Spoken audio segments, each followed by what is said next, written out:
Welcome to Mindfully Integrative Podcast with your host, Dr. Damaris G.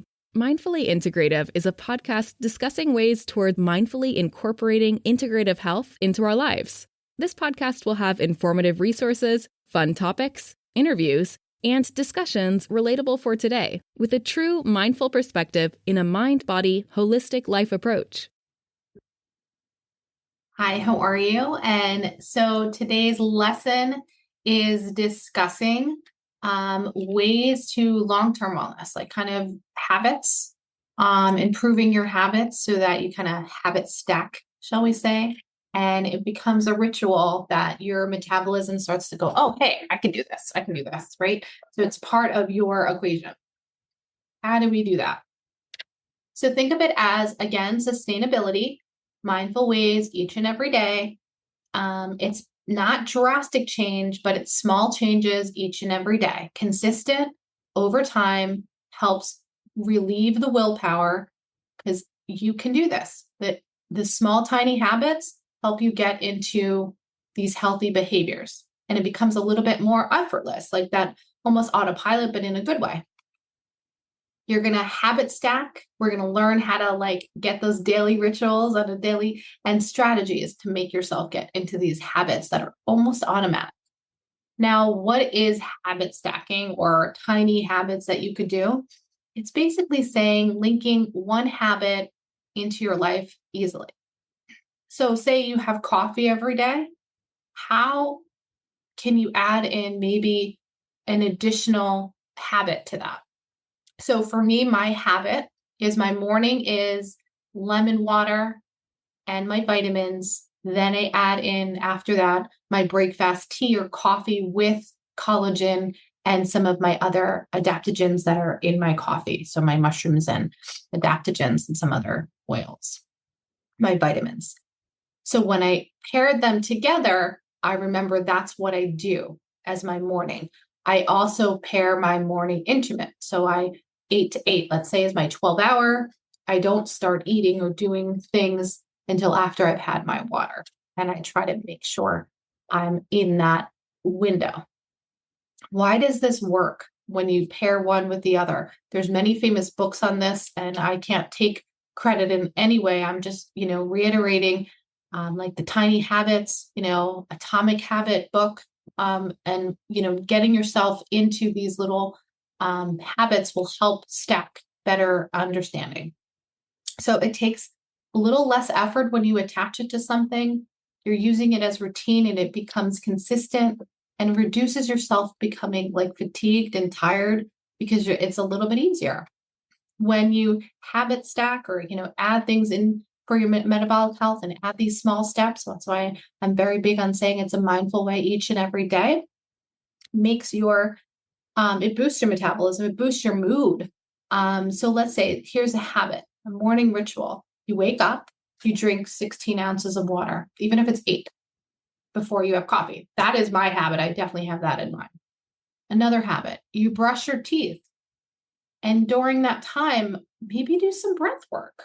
Maybe do a massage on your face. Maybe it's tapping to help de-stress. That could be it. I'm not sure. A habit before breakfast, maybe you can do some stretching. You and your loved one, you do a little bit of walk around the room. Maybe it's just giving yourself a moment right before you wake up instead of just up and waking up. Hydration and movement stimulates digestion, stimulates GLP secretion. Deep breathing lowers stress and stabilizes your blood sugar. So let's think mealtime rituals like blood sugar control. What would be a habit? Before eating, take 5 breaths. Activate the parasympathetic system. You can touch your ears, close your eyes, take a deep breath, exhale. Start your meal correctly. Look at your plate. What's on there? Okay, yes, you're going to have cheat meals. Yes, you're going to have pizza sometimes. You're going to have ice cream here and there. But what are you starting and how is your plate? My mindful plate will be protein, fiber, carbs. I recommend the fibers food first, like the greens and even potatoes before, then the protein, then the carbs.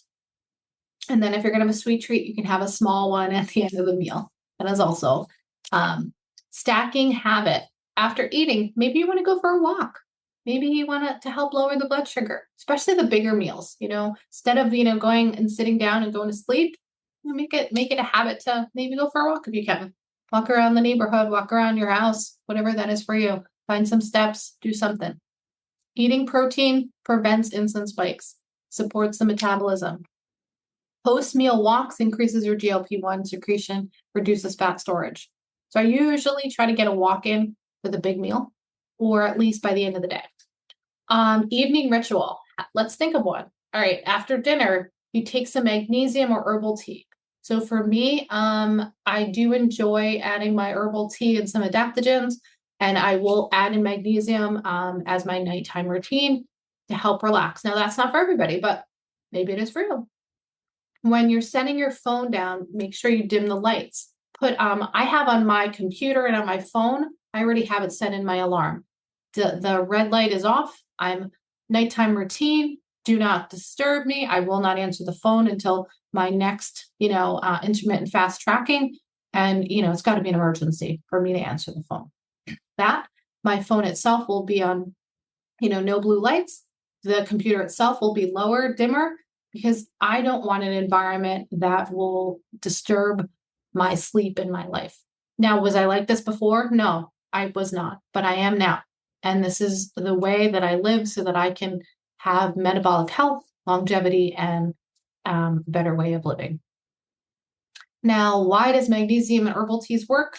They support the sleep and stress reduction. There are other ways that you can do that.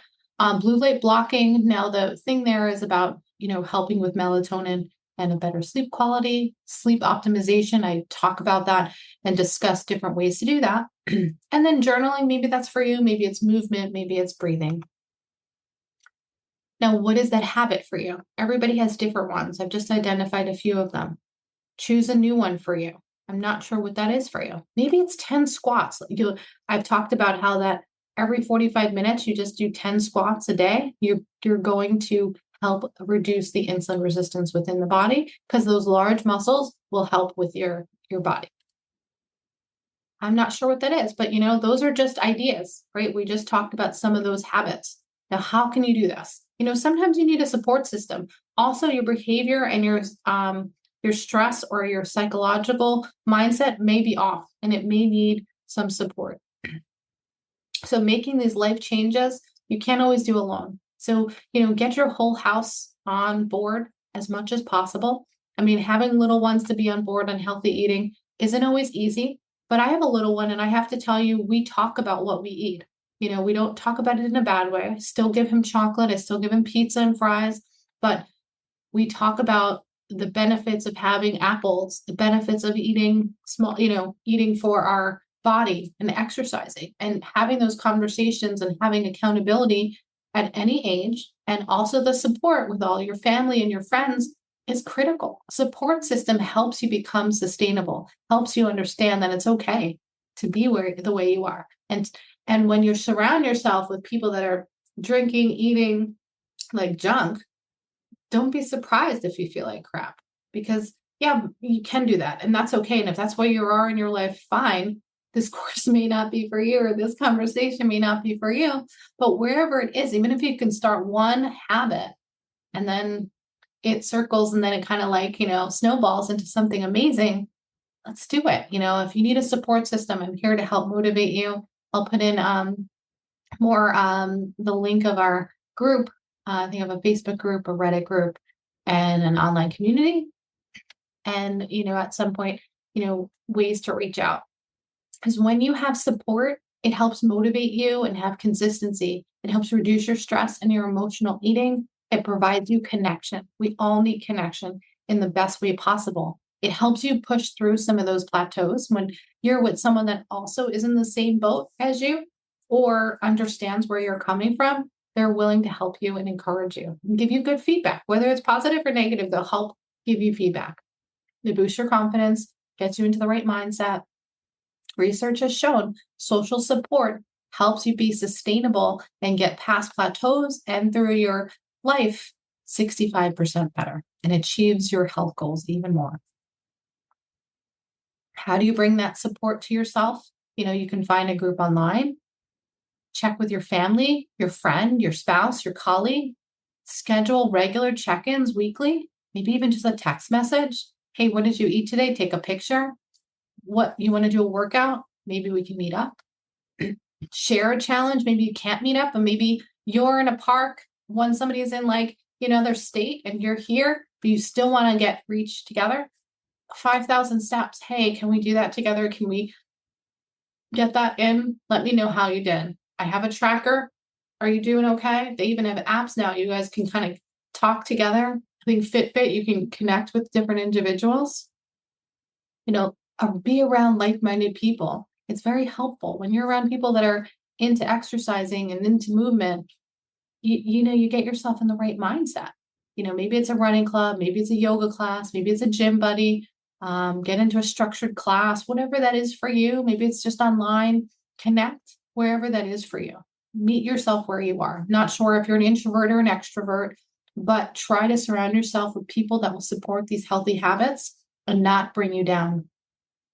I will have some resources and connection and community, but, get that. And then also, find the right professionals that will guide you in your metabolic health journey, whether that's, integrative provider that identifies metabolic issues, endocrinologist, whether that is a, comprehensive team. Think of that. Maybe it's your primary care doctor. Maybe it's a cardiovascular doctor of heart issues, personal trainer, health coach, a therapist needed for discussing about your emotional eating and your stress.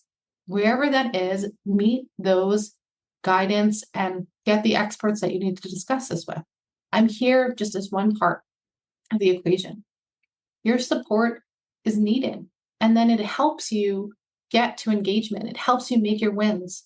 The goal is to get you progressing, to get those small victories, to get past the plateaus, to get past the different challenging moments. Maybe give yourself a 10-day challenge, maybe a 30-day challenge, and then get those check-ins.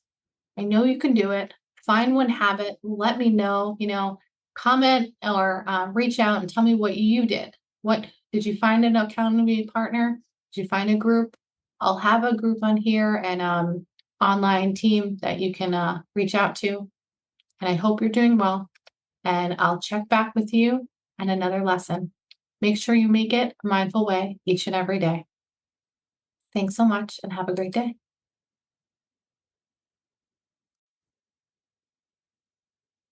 Thank you for listening to the Mindfully Integrative Show with Dr. Damaris Maria Grossman, family nurse practitioner.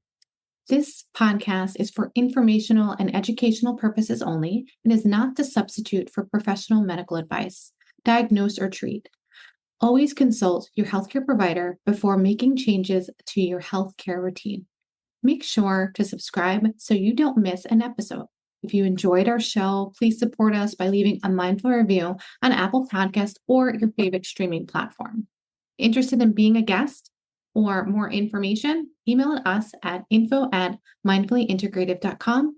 For resources mentioned in the show, visit our website at www.mindfullyintegrative.com. You can also connect mindfully with Dr. Damaris on her social media links found on the site. May your strength and peace guide you to find a mindful way every day. Namaste.